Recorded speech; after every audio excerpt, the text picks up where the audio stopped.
Hey everybody. Before we begin, let me tell you something true.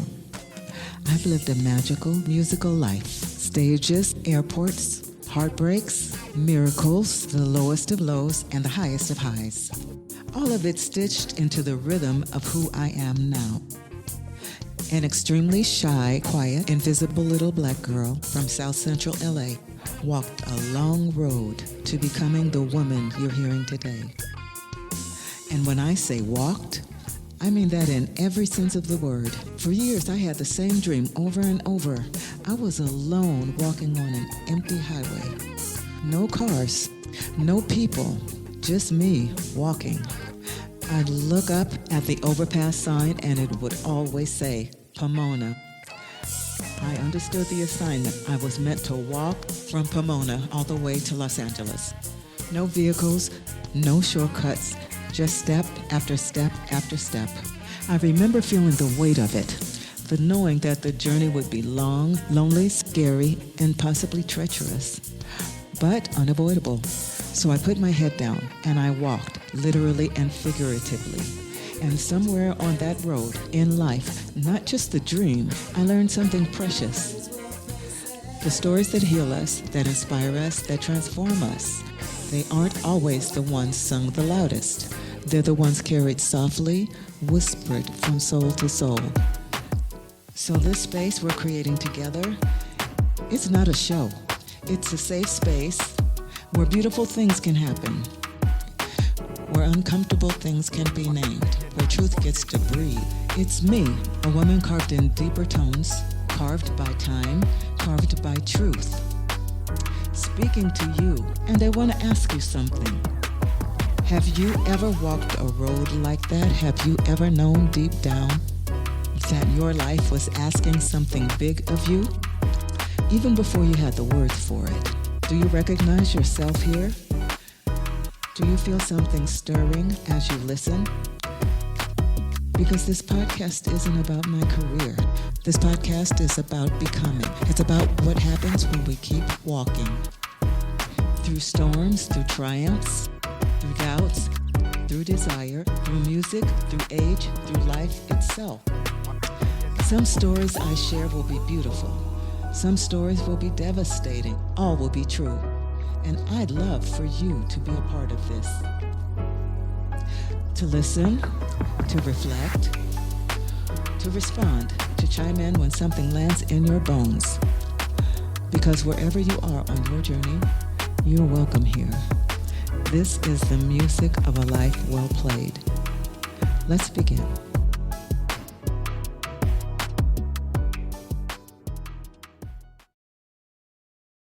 Storytime, R and the Ring.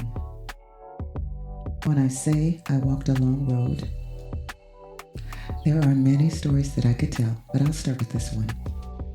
And this is the story about the very first time I had the recurring dream that I was walking alone on the freeway. I call this story R and the Ring.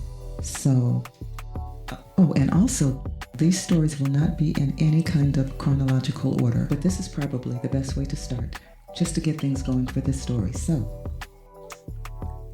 I was about 20 and he was about 21 or 22. I entered into a relationship with this tall, intellectual, witty, funny, kind of goofy, charming musician. Let's call him R. I was walking down the street in downtown LA with my bass slung over my shoulder, and we crossed paths. He saw me with the bass, and he started just like tagging along with me, asking me questions, but I was kind of shy and not really feeling him, and he was funny and didn't seem dangerous. He was asking me questions, and I told him, you know how long that I've been playing, and I told him that, and he told me he played bass as well. So, a long story short, he invited me to a jam session, and I had never been to a jam session, so I decided, okay. He brought me to the jam session, introduced me to all the cats, and signed me up to play, and everybody was the only female musician there. And they were all looking like, oh, who is this little girl with this big old bass? I'm sure they were thinking, oh, that's so cute. So I was really shy and I was really nervous. But I had this determination. Though I was shy, I had this determination because there was this passion of music that needed it to just push through. The passion needed to push through any kind of shyness or any kind of hesitation. So when it was my turn to play, I got up and I did my thing the way I do when I play the bass. And let's just say that there were some smirks wiped off of some faces after I finished playing. It was a good experience. It was a good experience. So after that, he began to really pursue me, and he was really very persistent. And I wasn't really interested in a relationship. I was only interested in, practicing, getting better, because I wanted to play. I wanted to be a musician. I wasn't thinking about getting married or having kids. Nowhere in my brain was I thinking about that. So I just wanted to, do music stuff. That's what I wanted to do. Music was always number one. When I practiced 4, 5, 6 hours a day, as much as I could. In between all, working, everything, all other activities. It was about being a musician and building my musicianship. But R was very persistent. He would show up with different basses. One day he would have this bass. Look at this is the same bass that Paul McCartney played. So he came with this clear acrylic bass. I'll never forget that bass. Really weird. But all of these different basses, he bring them over and let me play it and let me borrow it. And he believed in me. He really did. He did understand my passion. So eventually, we fell very deeply in love. And little by little, my brother and I had been roommates, but my brother got married and moved out. And R, little by little, moved in. And at first things were really, really good. They were working out really well. We had a lot in common. We had a good foundation. And, he was accomplished. He was educated. He was formally trained, had experience. There was a lot he could teach me, and he did. Yeah, he was already doing session work. He was already playing professionally. And, he did introduce me around quite a bit. And I learned a lot. I learned a lot about musicianship, about music, from him. So yeah, our relationship was really good. He had taken me home to meet his family. They were very wonderful, beautiful, sweet family, and they really took to me and I took to them, and the same with my family. They all really loved him and he loved them too. So it seemed like, and my mom told me, you hold on to this one, he's going to take care of you. I remember her saying that. This one, he's going to take care of you. We settled into this specific groove that wasn't really conventional, but our relationship was sort of unconventional, me being a female bassist, which was just unusual at that time. And I was working a 9 to 5. But I also cooked and cleaned but held a steady job and paid the bills and tried to keep my practice schedule and, still continue to try to be, to learn and keep up my 4 or 5, it's impossible to do sometimes, 4 or 5, 6 hours to practice. But anyway, I tried to keep all that up, but he was at home and I was the one that was working. But he had some really good gigs, album projects, recording projects, because he was a really good seasoned bass player. But he would make some money too, but mostly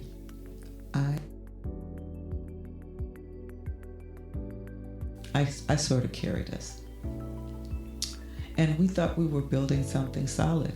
You know, it was a different relationship, but we thought it was good. So one Christmas, he bought an engagement ring and asked me to marry him. And I said yes. Oh, and a note. Just a note, keep in the back of your mind. This is my second engagement ring. That's something to remember. Second engagement ring. Okay.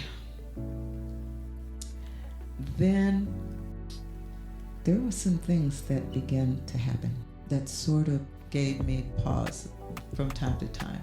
But after that, things started to shift. There started to be trouble in paradise. Some of it was around the fact I wanted my own career too. I wanted to be supportive of him, but I wanted to go to auditions. I wanted to find bands. And I started doing that stuff. And I had started to get a reputation behind my name as a bassist, you know, and people began to have in me. I began to get calls about, you know, this concert or, you know, this original project or, you know, or this recording. I began to get noticed. And the more I got noticed, the more he became resentful.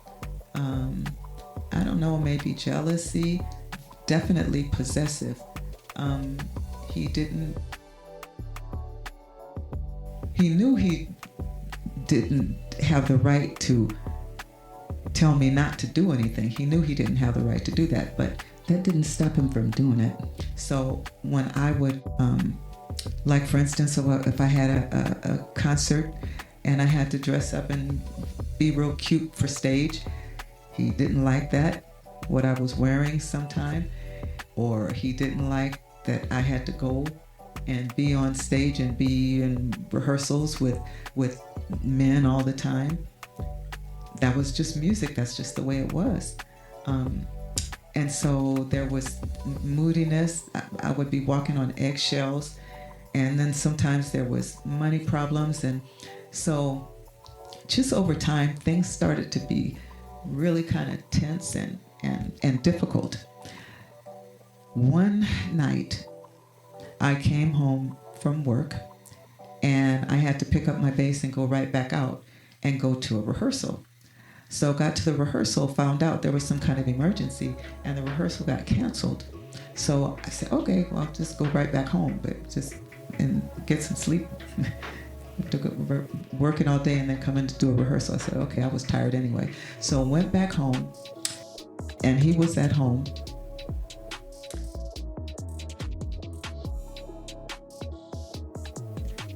Before I opened the door, there was a strange smell. Before I even opened the door, I said, what is that smell? I opened the door.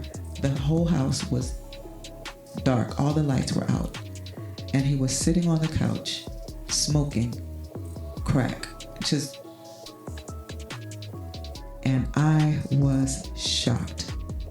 I was in, because I didn't do no drugs. I didn't do no smoking, no drinking, no nothing. I was a teetotaler and I didn't mess around with nobody's drugs.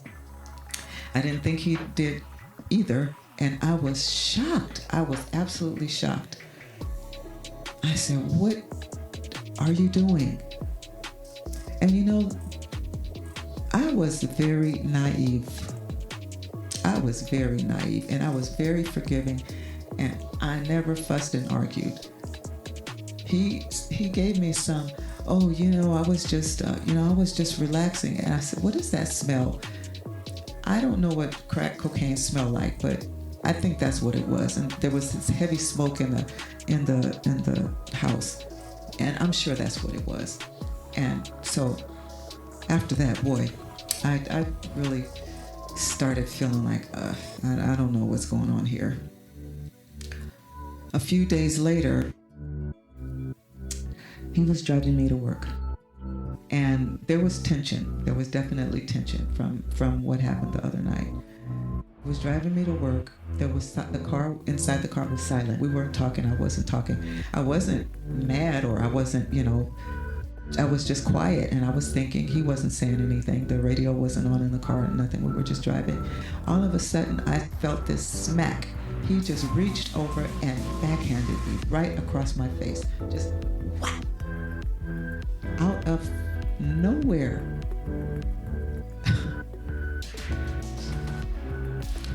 I said, what are you, what did you, that's what I said. What the fuck? I didn't really curse. I probably didn't say what the fuck are you, I didn't. I was just a little naive bass player. I didn't yell or scream or anything. I said, what was that for? And he didn't say anything. He he would do these things and never say anything if I asked questions, if I was, not scared enough to ask the question. I said, and he didn't say anything, and I said, that is it. That's it, I'm done. We got to my job. I went to work. He came pick me up that night, and I started making my plans in my head.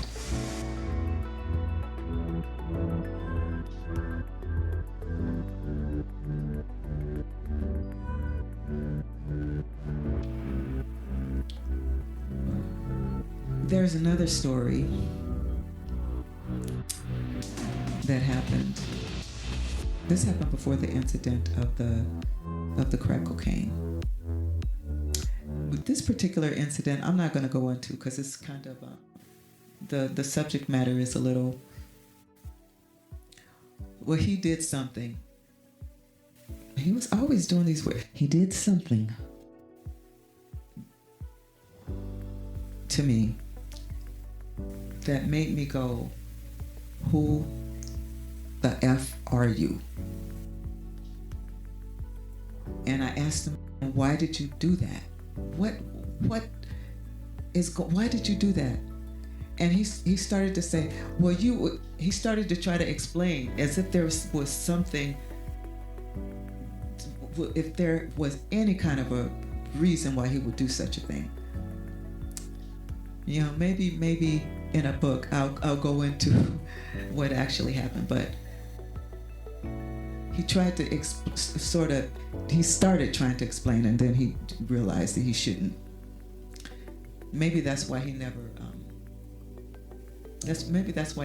said anything, because there was nothing that he could say. It was just freaking weird and not nice and cruel. So a few days later, so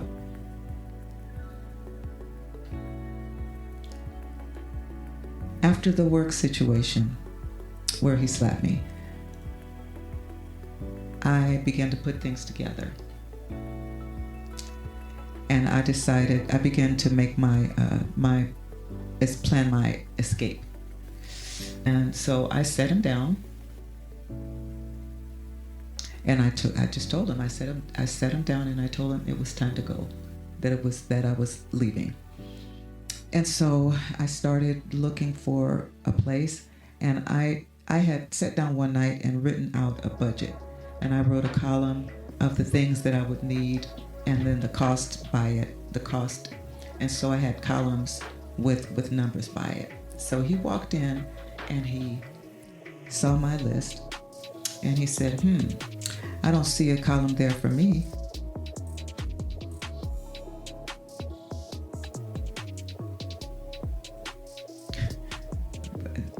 I didn't say anything. This time I didn't say anything.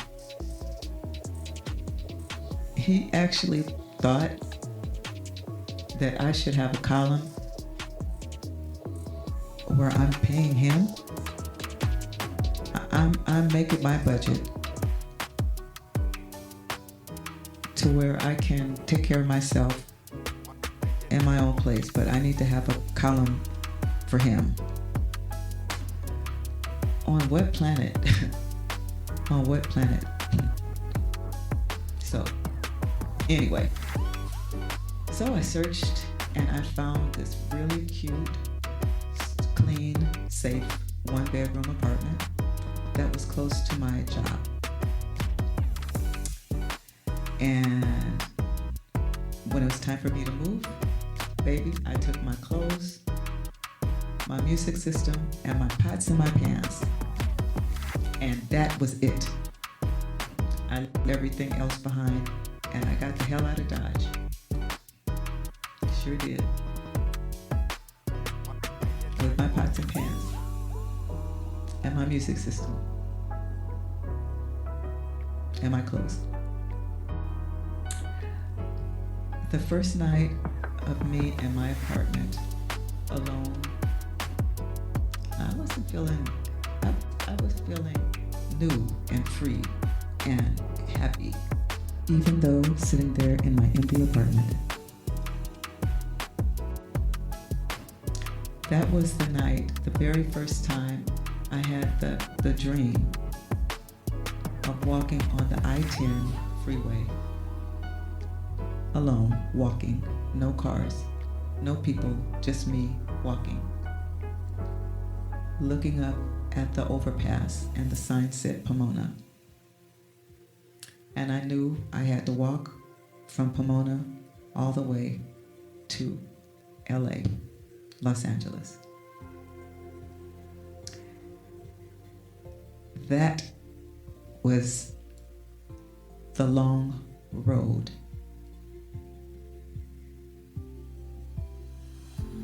Me by myself, one step at a time. That was the beginning.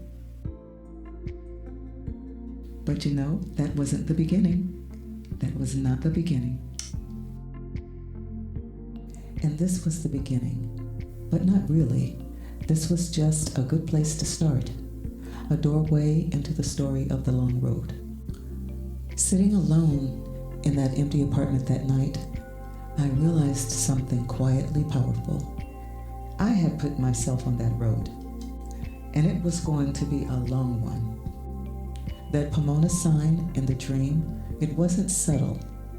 Walking from Pomona to Los Angeles would take about 12 hours.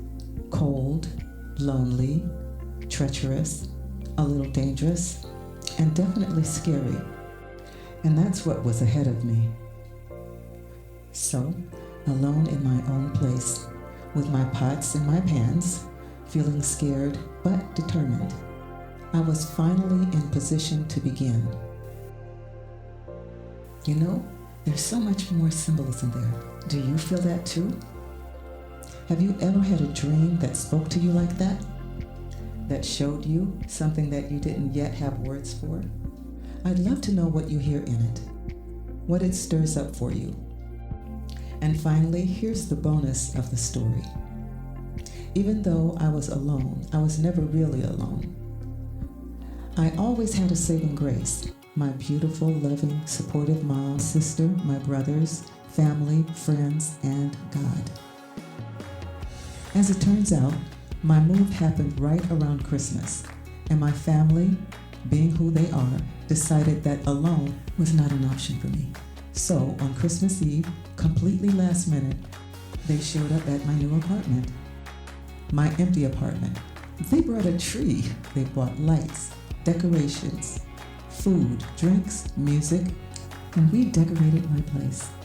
We danced, we sang, we laughed, and we loved, all the way until the early morning. I'll never forget that night.